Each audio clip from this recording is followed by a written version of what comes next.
hour. I want to thank you all very much for attending today's rvatech Tech It Yourself webinar. Today we have Ann Johnson from Microsoft. But before we get to Ann, I'd like to take a quick moment and thank our sponsor for today. Our sponsor is the Virginia Cybersecurity Partnership. They can be located at vacsp.com.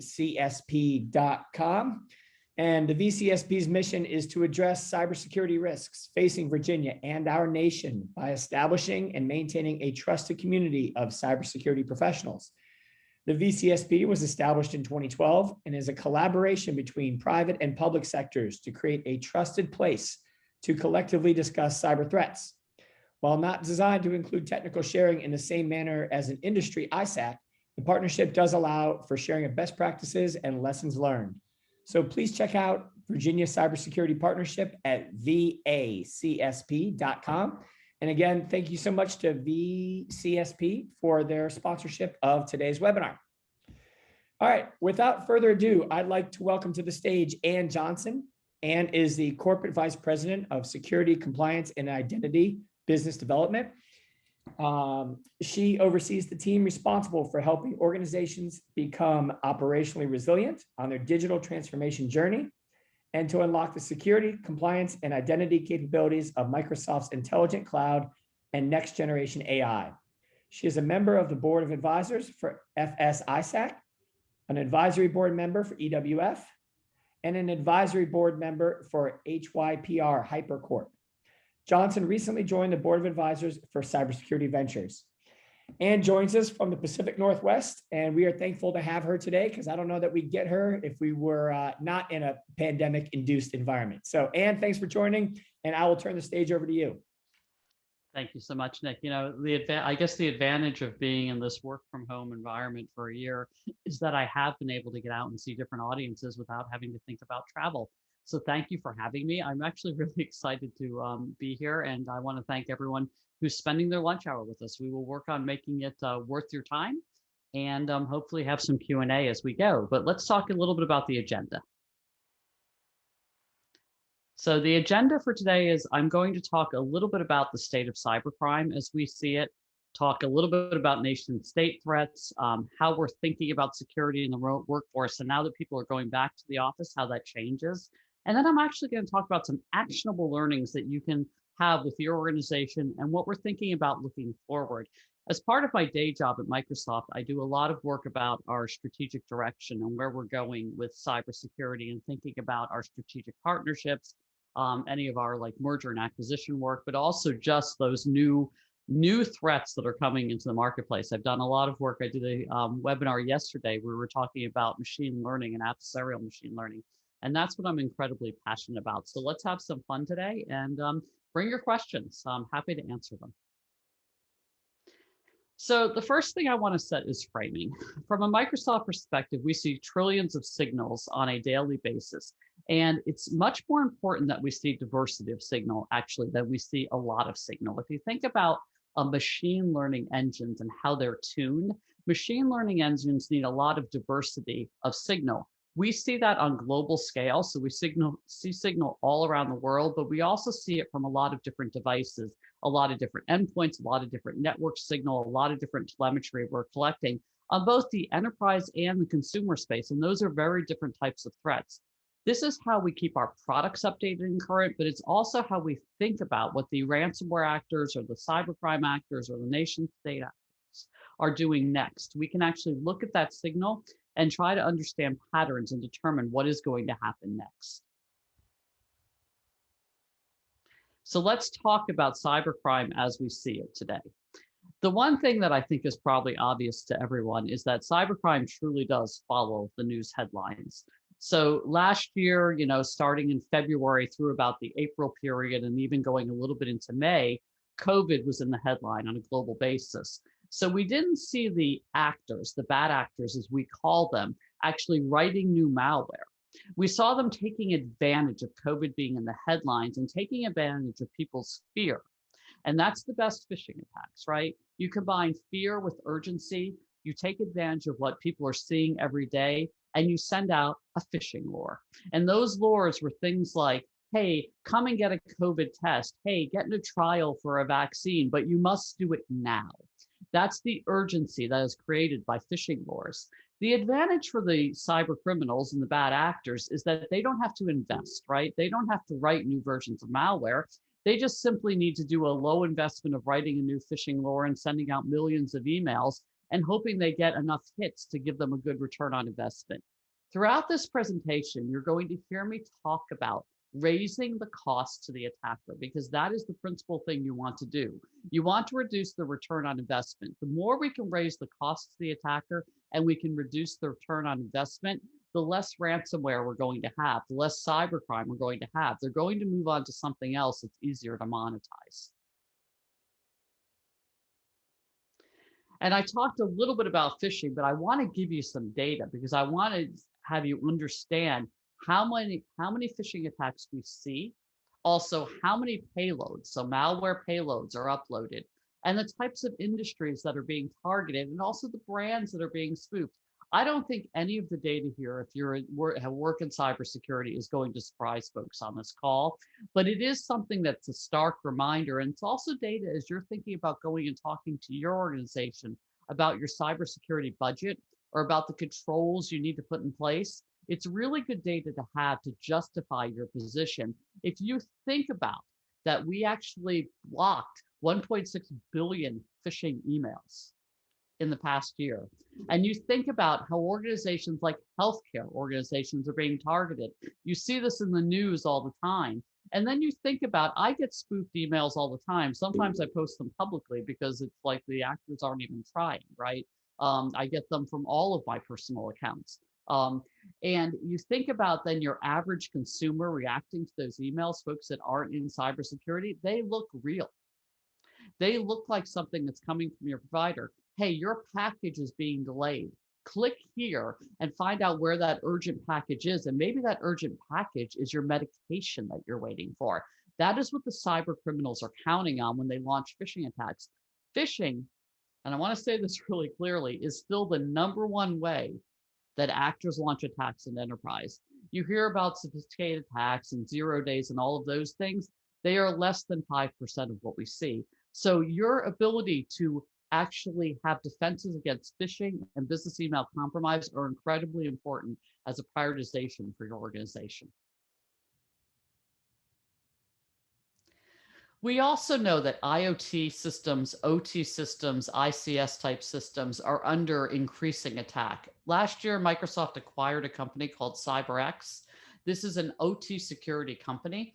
They produce what they call the risk report. And I want to just share this data. If you're in a manufacturing environment, if you're in an environment that has a lot of IoT devices like healthcare, even retail for POS systems, banking.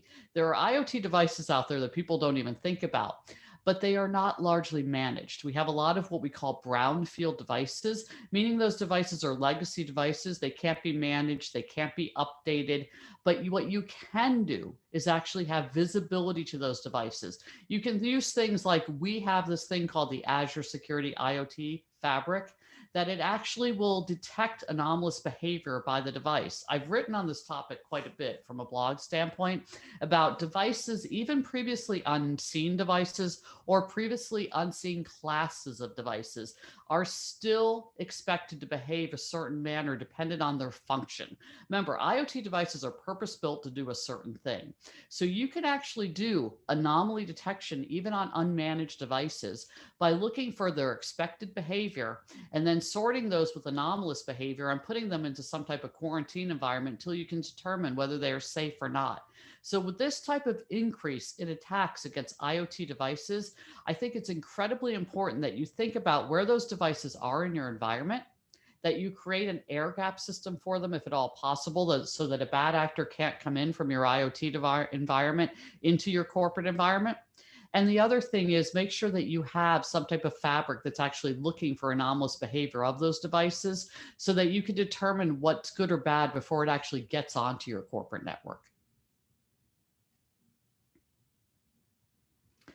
We have a lot of learnings that we've developed from the IoT space just by looking at honeypots. And one of the things that I would also encourage you is to have a really good vulnerability management program that actually looks at your IoT devices, not just vulnerability management for, the classic network devices or your classic endpoints, but you need to make sure that vulnerability management program that you have in place extends to the IoT devices, both from a vulnerability detection standpoint, from a patching and updated standpoint to the extent you can patch and update, to an air gap standpoint, but also that detection that I talked about on the previous slide. It's all part and parcel to the program. You need to, I'm still a believer in classic defense in depth, no matter how many new toys we have out there. And defense in depth requires you to take that approach to IoT also and look at it from every layer where the IoT device is interacting with your environment. Now let's spend a few minutes talking about ransomware. Ransomware is changed a lot. And I'm going to show a slide in a minute that kind of talks about the evolution of ransomware. But the first thing I want you to know is that regardless of, a lot of news cycles that have taken, the oxygen from, December to pretty much now have been about nation state threats, ransomware is still the #1 global threat for all entities. And our DART team, which is our global detection and response team, which is our global customer incident response team, responded to more ransomware attacks than anything else they responded to over the past 2 years. And I think it's important that we don't forget about ransomware as we don't take our eyes off it. We don't forget about it as we think about other threats like nation state. We can, as an industry, get hyper focused and running to the shiny object, and we can forget about the things that are actually causing us real harm day in and day out. So let's talk a little about that model evolution. So it goes back further, but I think a good start date is 2013 with, the legacy ransomware of CryptoLocker and this whole new business model being created, and cyber criminals realizing that if they can encrypt the data of an enterprise, they can send, publish publicly or send the enterprise what we call a proof of life, meaning, yes, we do have your data. We've encrypted it. We've also downloaded it. We're going to make it public. Maybe we're going to embarrass you. Maybe we're going to sell it, but it became a business model. And that's how you have to think about ransomware. It is a business model. Even with the recent DarkSide attack on Colonial, I thought it was really interesting. And there's a whole lot of evaluation and analysis I did beneath their public statement. But one of the things they said in their public statement is, we just want to make money. It is a business model. Now, when we think about the WannaCrypt attack and we think about the NotPetya attack, a lot of security professionals talk about those being beta tests and how they lost the blast radius. I believe that's a correct analysis, but it doesn't downplay the significance of those attacks and the ability for these actors to actually launch a wholesale ransomware attack if they wanted to. Then you fast forward to right now, we are seeing a significant increase in human operated ransomware. Human operated ransomware is really dangerous for an organization because what it means is they are going to attack you departmentally. And they're going to encrypt data departmentally. They're going to ask for a ransom departmentally. And then when you pay, they're going to move to the next department within your organization. Again, it allows the actors to actually increase the return on investment without actually having to create any new systems, without having to do research and development on any new types of malware. It just allows them to monetize something much more quickly. Your time to detect is incredibly important in defending against human operated ransomware. Because if you can stop that attack and limit it to just one department, that means you've decreased the return on investment for the bad actor and you've raised the cost of attack to them and you become a much less desirable target. And that's what you want to do. So when you're thinking about building your defenses, and I'm going to talk a lot about multi-factor authentication, but the one thing I want to talk about here is least privilege. One of the core things you can do, and it'll be in my recommendations later, is actually talk about least privilege. And here's a good example of human operated ransomware and the type of business impact it has. You can go ahead and build the slide. The type of business impact it has, the targeted data theft, but the best thing to protect your business is to make certain that you don't have too much privilege. Almost every organization we work with has too much privilege, either with their admins or even the average end user. Your average end user, and that includes even users like me, do not need admin privileges on our endpoints. I use the software that Microsoft provides me because that's all my job requires me to do. That means I don't need admin rights on my endpoint. You need to get rid of all that privilege within your environment. If you reduce all that privilege, you will actually be able to stop the lateral movement, that term, the ability for the bad actors to move around your environment, and then their elevation of privilege as they move around their environment. That is their goal and objective. You want to cut it off so that you raise the cost of attack to them and you become a much less desirable target. So let's just talk a little bit more, and we'll go ahead and build this about what that human operated ransomware look like, how they gain access to your environment.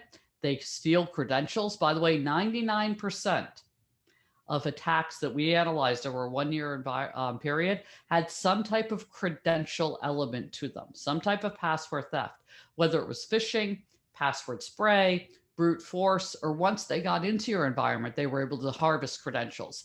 This is why we talk a lot about passwordless environments. You want to remove the password as an element in your environment. I know for most organizations, that's a 3 to 5 year journey, but it should be on your roadmap.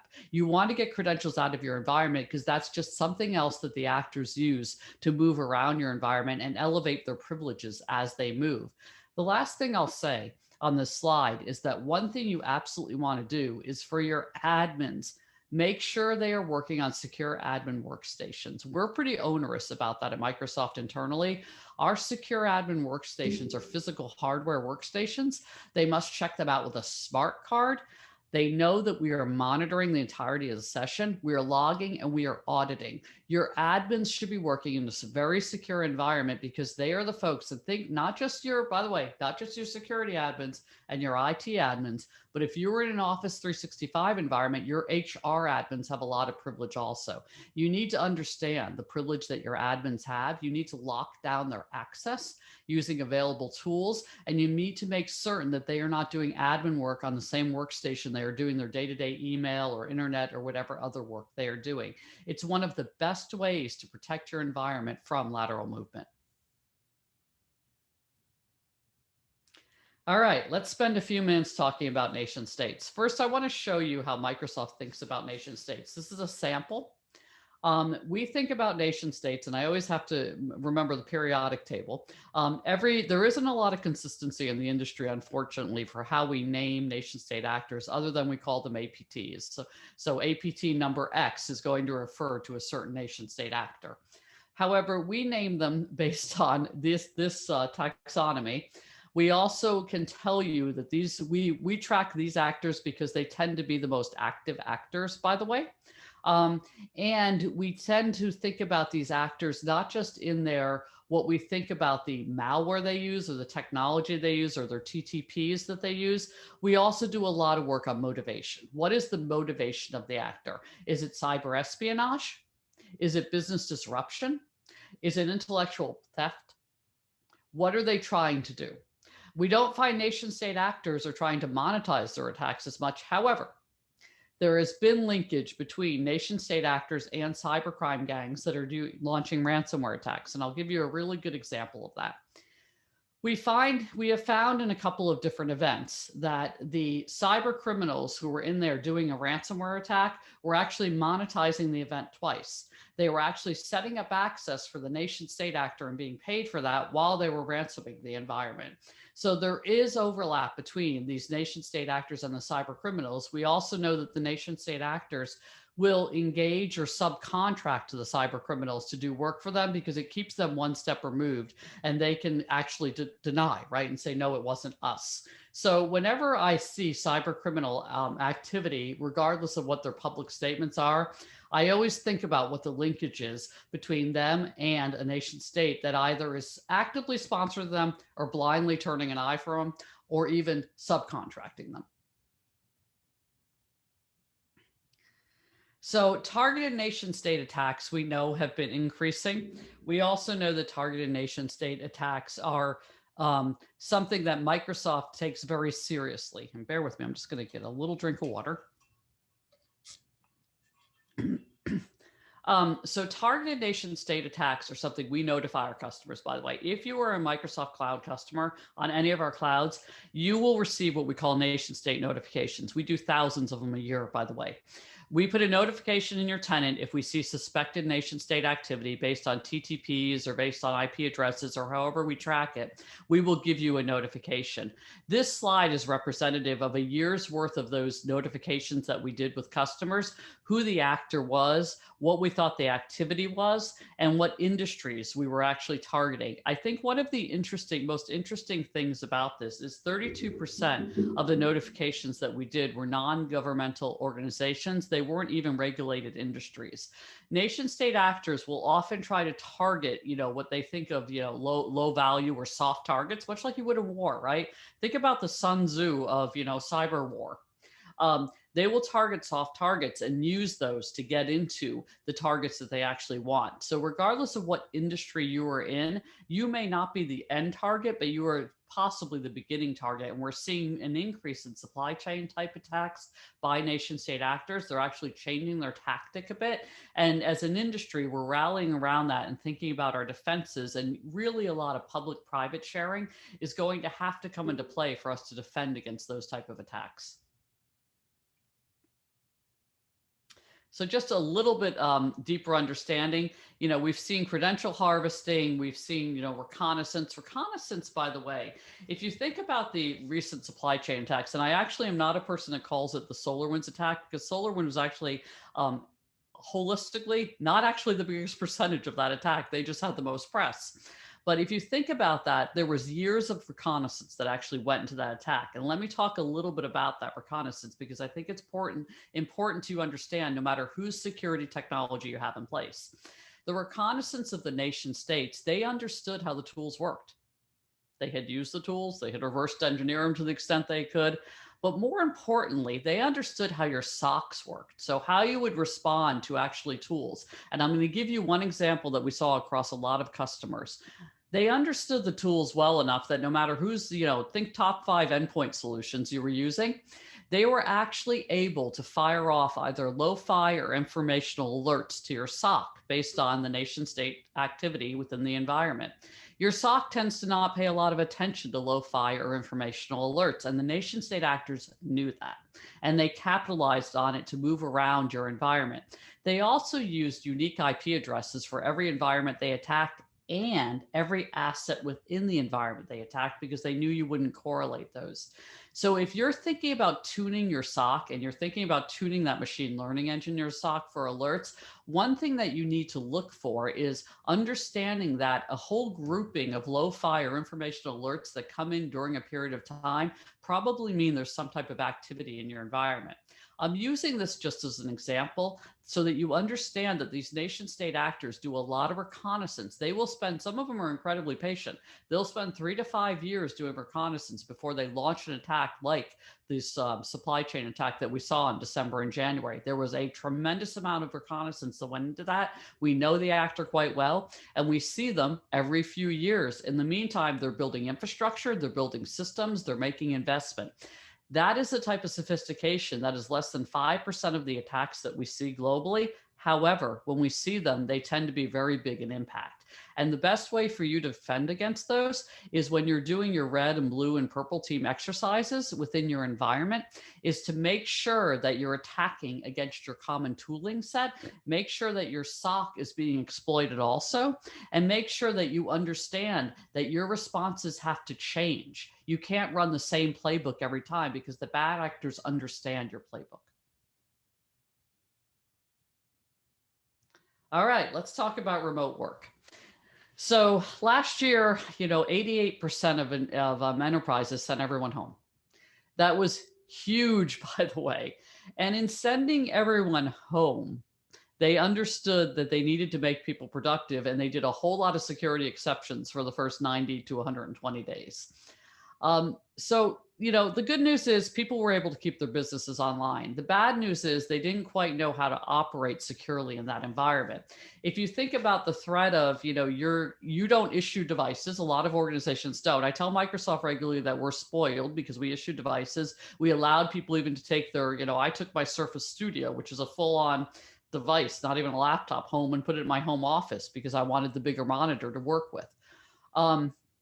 So we're a bit spoiled, but our customers aren't. A lot of them did not issue devices when they sent their workers home.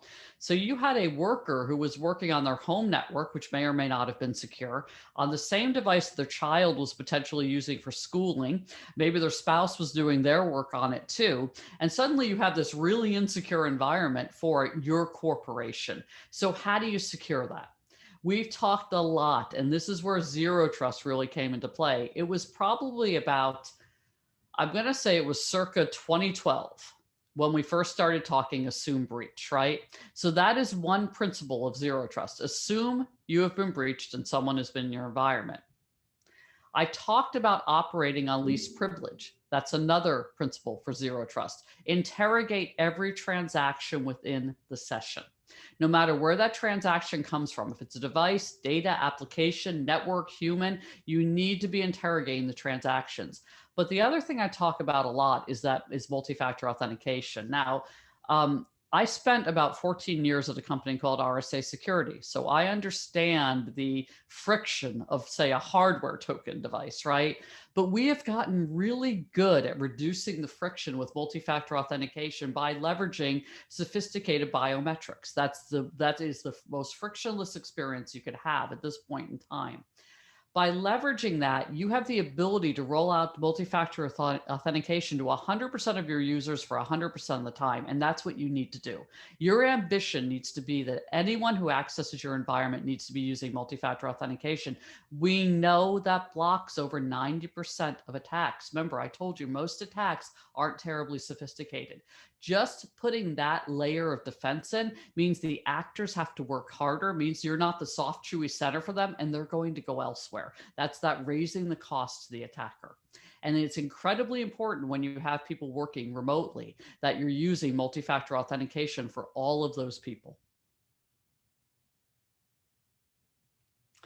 I want to spend a moment talking about DDoS because it's another one of those attacks that we're still seeing increases in, and people don't pay an awful lot of attention to. I'll be candid with you. DDoS attacks since and I don't remember what year it was, someone on the call probably does, but say 2017-ish, there was a very large DDoS attack that took out a lot of the East Coast functionality for internet.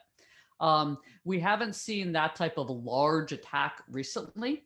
However, it's always available and out there for the actors if they need it. A lot of the DDoS attacks are deflection attacks, by the way. They're busy doing something else, but they're going to take down some infrastructure so everyone rallies to that. It's much like in a physical war, they're going to create an explosion someplace so everyone rallies to that while they're busy doing something else somewhere else. So you need to have defenses against DDoS. You need to test those DDoS defenses. You need to continue investing in them. You need to remember that this is still an attack that researchers and threat researchers are seeing, and it is an attack vector that is actually on the increase. So as we talk about all of this, identity and access management has to be the core to your security strategy. It has to be the underpinning of your zero trust strategy. And remember, identity and access management is no longer just about the human. Human, device, data, application, network, IoT, all of them have a unique identity. All of them are expected to behave in a certain manner. All of them can behave in an anomalous manner. That is that inspecting and interrogating every transaction that happens in a session as part of your zero trust philosophy and architecture, that is the core of it. And we're seeing a significant increase in identity and access management usage by customers. We're also seeing a significant increase in multi-factor authentication, which really does, even if it's the weakest form of multi-factor authentication, it's still better than passwords. I have this philosophical debate with people all the time about SMS-based authentication. It's still better than a password. Even if it's the only thing that you can use for whatever reason, it is still better than a password. All right. Another topic that I love to talk about, that I've written about and talked about a lot, is operational resilience. And I even mentioned it in terms of the unfortunate situation with Colonial this week. I don't know anything about their infrastructure, so I never opine about specific customers. However, I can tell you that an organization's ability to get their critical business systems back online after a wholesale cyber attack is critical to your success. Every organization needs to have a cyber resilience plan that is the exact same as your physical resilience plan. If you have a physical resilience plan, whether it's hurricane, earthquake, fire, natural disaster, you need to have a cyber resilience plan that mirrors it. What are your critical systems? How are you going to bring them back online? Do you have failover? Do you have redundancy? Have you backed up your systems? Incredibly important for ransomware, not just to have backed them up, but have you tested that you can restore from those backups and you can get your systems back online? You need to actually have a plan that is built, communicated, tested, and here's the most important thing. In a time of crisis, you don't want people thinking. You really don't want people having to do a lot of critical thinking when they're under a tremendous amount of stress. So make sure the plan is tested and everyone knows it and they just go. What is the go plan? I challenge all of you to build that type of plan for your cyber resilience strategy so you know that even if you have a wholesale attack, you're going to be able to keep your critical business systems online because you have the right failover, redundancy, tested plan, you have the right communication plan, you know what you're saying to regulators, you know what you're saying to law enforcement, you know what you're saying to your employees, you know what your PR campaign is. It's the same as your physical disaster plan. And I challenge everyone to have one. We know that less than 50% of organizations that we poll globally feel confident about their cyber resilience plan, yet almost 100% feel confident about the resilience plan versus some type of physical event. So some learnings. I never want to leave these sessions without giving you at least some things to do. And by the way, everything we're going to talk about here doesn't require you necessarily to go buy a new tool. I've been in security since the year 2000. I've been in tech forever, but I've been in security since the year 2000, which still feels like forever. By the way, those are dog years if you're in cybersecurity. And one thing that we have a bad habit of doing, and by the way, I'm a vendor, so I understand that we create a lot of these bad habits. But one thing we have a bad habit of doing is going out and buying the latest shiny object to solve a problem. And we often forget to do the security hygiene stuff that we need to do. And our DART team, that detection response team I talked about earlier, will tell you that 90% of the breaches they investigate have some element of these 5 learnings. The organization isn't using multi-factor authentication. They don't have an employee education and anti-phishing solution in place that's been tuned. They don't have a complete patching program. I understand that you can't patch every application as soon as the vendor releases a patch, but you need to actually understand what you can and can't patch. You need to understand where those systems live, and you need to actually have the right quarantine or air gap or network segmentation set up so that if you can't patch, those systems can't impact the rest of your environment. I can't say enough, use least privilege. Use least privilege everywhere in your environment. I believe in the scream test about that one. I don't know, that term will resonate, so I'll define it. I believe in unplugging things and seeing who screams about it. I guarantee you, if you roll out least privilege, you're going to get a lot less negative organizational feedback than you think you're going to get. And finally, network segmentation, folks. Before I came into security, I was a network architect. So network segmentation is a bad word to some people, but it slows attacks. What you want to do is slow the attack, raise the cost of the attacker, make it harder for them. You need to not have flat networks. We've seen examples where companies have flat networks with their corporate network and their OT environment. We've seen examples where the backups that you create are in line so that when your actually environment gets ransomed, your backups get ransomed too. You need to have good network segmentation in your environment. None of these things are requiring you necessarily, other than MFA, to go buy something new necessarily. They're requiring you to sit down and understand what your architecture looks like, what your policies are, and to create a resilient environment. And it's all I ask you to do is to sit back and go back to the fundamentals before you go buy the latest vendor tool, including ours. Make sure that your fundamentals are in place, and then you can make really good decisions about which vendor tools you may need. So let's look forward for just a moment. We're seeing a lot of threats. I talked about adversarial machine learning. Dr. Hiram Anderson, who's one of our researchers in that space, and I did a seminar on that yesterday because we've released a tool called Counterfeit that helps actually detect and stop adversarial machine learning. It's a new threat. We haven't seen it wholesale in the wild. We've seen a couple edge cases. But as data becomes more important to your organization, not just for cyber, but for your core businesses, you're going to see more attacks on machine learning systems, whether it's data poisoning, whether it's the machine learning algorithm poisoning, you're going to see more attacks. 5G. 5G is going to do some great things for the world. It's also going to reduce the latency of attacks. You need to think about how 5G is going to impact your environment and actually going to speed up the ability for the attackers to launch any type of wholesale attack. We talked a little bit about IoT. The other thing I'm doing a lot of research on is quantum. And quantum computing, again, is going to do wonderful things for our society, but your algorithms that have been built over the years aren't quantum resistant. And by the way, they're in millions, probably billions of systems. So they're not going away overnight. You're not going to suddenly rip and replace all of those encryption algorithms that you have in place. So we need to think about how we build quantum resistant encryption that backports to your existing algorithms. We also need to think about how we leverage quantum encryption. So these are the types of things we are thinking about in the future as future threats, and they're really interesting projects, but the future is probably 3 to 5 years away. It's not 10 years away. And cyber threats, as you know, are rapidly increasing. But I want to come back to something I said early in the presentation. The actors know they can repurpose and reuse existing malware. Make it hard for them to do that. Force them. Make it more expensive for them, because that is the only way we're going to stay ahead of them. Thank you so much for sharing your lunch with me. I hope this wasn't doom and gloom. By the way, I am optimistic. For every attack you see in the news, there's thousands we have stopped. So stay optimistic, keep doing the hard work, and thanks so much for joining me. Thanks so much, Ann. Really appreciate it. That was tremendous. If anybody has any Q&A, go ahead and put them in the Q&A box now, and we will get working on those for the remainder of the hour. All right, Ann, a couple things have come in, so let me pepper you here. Let's start with from Chris Oswald. Once the MFA is implemented, how frequently should end users be forced to reset their passwords as well? So I'll give you the Microsoft example for that. It's taken us 3 years, actually almost 5, it's between 3 to 5 years to actually get into an environment where 90% of our employees are passwordless. Now, how we define that is we don't have to reset our passwords except once a year now.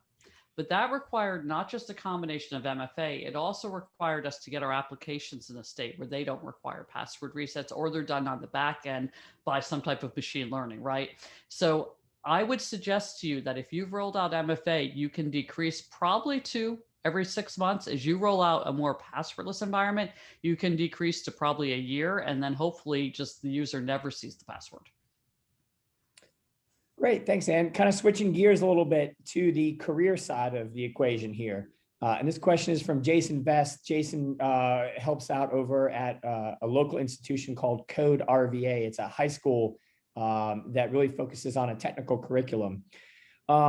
His question is, when students graduate and possibly pursue careers in cybersecurity, what piece or pieces of advice would you share with them? Perhaps, lessons you've learned the hard way. Yeah, so boy, I love that question, because I spent an awful lot of time talking at events with trying to fill the pipeline, right, of cybersecurity talent, because we don't have enough cybersecurity people. Here's what I'm going to say to you. Like many others in cyber, I don't have a technical degree at all. I have a political science degree, by the way. So what I would say to you is that as your students graduate from high school, first, let's go on the college path. For the ones that are going to college, it really is beneficial for them to have, there are now cybersecurity programs in most major universities. So if they really are serious about cybersecurity career and they are college bound, I would encourage them to take cybersecurity curriculum. If they're not college bound, there's a couple things, and you don't have to be, a college graduate to have a cybersecurity career. We have a very good program for folks that are transitioning from the US military into cybersecurity careers. So that's one path people can go down if they're military bound. But the other thing is, if they just want to start, right out of high school and say, look, I want to pursue this career, they can go to community college, or they can just take courses via SANS. They can take courses via ISC2. I think you probably have, courses that you recommend via your organization. Get some experience. The thing about cybersecurity is it's a huge field, right? It's not one thing. Right? It's a huge field. What I encourage people that are really young in career is to experience all of it. Do you want to be a privacy expert? Do you want to be a network security expert? Do you want to be a cloud expert? All of the vendors offer training too. Get as much experiences as you can under your belt, so then you can decide, okay, I want to specialize here. I want to be a forensics reverse engineer. That's fantastic. But when you're young in career, get a lot of experience so you can make those decisions. Great advice, Ann. Thank you. That was tremendous. Another question has come in, again, switching tracks again a little bit here. Does Microsoft have any plans to improve its existing Edge browser or authenticator app password storage component to become more like 1Password? Yeah, so that's a big question. So we continually are working on Edge to make sure it's a secure browser. And from an authenticator app standpoint, the purpose of the authenticator app is very different than 1Password. So they're purpose-built solutions. Authenticator app is truly designed to replace a solution like 1Password and to force you to use strong authentication for all of your applications that you use. I am a fan though of password vaults. Look, if you're still in an environment, and most applications, by the way, still require some kind of a password. If you're in an environment where you need to be using passwords, I would recommend you use a password vault. You're not going to. My password vault is I handwrite my passwords. I don't even trust them on my machine. However, I think that's not practical for most end users. So 1Password is fine. All the password vaults are fine. Just understand that's a single point of failure. So you actually need to secure that environment also. Great. Thanks, Ann. All right. I don't see any other Q&A coming in. If anybody has other Q&A, please post them now because we're about to wrap up. But Ann, before you go, I'm going to ask one question of my own.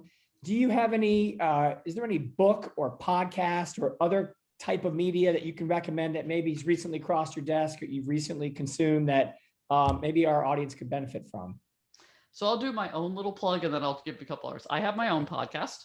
I have a podcast called Afternoon Cyber Tea, where I interview we're recording season 4 right now, but there's a lot of good stuff out there. I think that Cybercrime Magazine does a very good podcast. Rick Howard, who's an old friend of mine, was a CISO, has a very good podcast. Down the Security Rabbit Hole with Raphael Loss is a good podcast. There's several out there. From a book standpoint, there's a lot of cybersecurity books, but I just finished reading Nicole Perlross. This is How They Tell Me the World Ends. It's a good cyber book, but there's a tremendous amount of cyber books out there. So any of them are worth reading. And I would encourage you to here's the one thing I would say is go broad, because cyber people are incredibly opinionated. So listen to more than one thing, read more than one book. You're going to get, Bruce Schneier writes some really great cyber books, but go broad, because we all tend to be opinionated and we all tend to think we're the best or the smartest. So you want to get inputs from all of us.